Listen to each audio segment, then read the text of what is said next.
Today we're going to talk about assessing a UCL sprain, also known as a Tommy John sprain. The UCL is in the medial portion of the elbow, frequently seen in baseball players. I know there's a lot of injuries that can happen in the elbow and shoulder.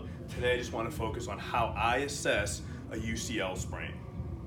So first, after taking a good history, I want to look at palpation. Is he sore on the medial epicondyle or on the sublime tubercle? That's where the ligament is, the anterior band specifically. So I'm going to palpate around, see if I can replicate his symptoms. I got to differentiate that by medial flexopronator strain, because that's going to be more in this area. So palpation first, then while he's in seated, I'll go and do a milking maneuver, a milking sign. So I'm going to grab his thumb, bring him into end range external rotation, and then cause a valgus stress to his elbow. So end range external rotation, valgus stress. So can I replicate his symptoms on the medial aspect? Then I'll have him go on his stomach. So let's go on your stomach, shoot. And I'm going to do a prone valgus maneuver. I like this test versus a seated valgus because it locks out the shoulder better and we're not getting external rotation of the shoulder. So here, I got his shoulder at about 90 degrees of abduction. I'm standing at his head.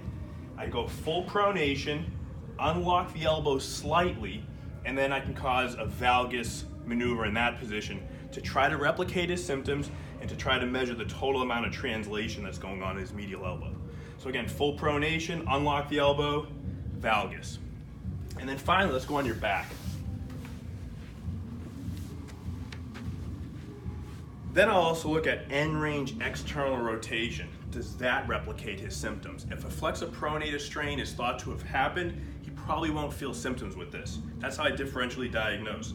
If I'm suspecting a UCL sprain, he'll probably feel pain at end range external rotation. I'll also go end range external rotation and give a valgus stress. So I'm maintaining external rotation and pulling him into a valgus position while I'm extending his elbow. Again, replication of symptoms on the medial side of the elbow is clearly indicative for a UCL sprain, in my opinion. So those clusters of tests, I think, are going to be your keys to diagnosing a UCL sprain or a Tommy John sprain in a baseball player. Thanks.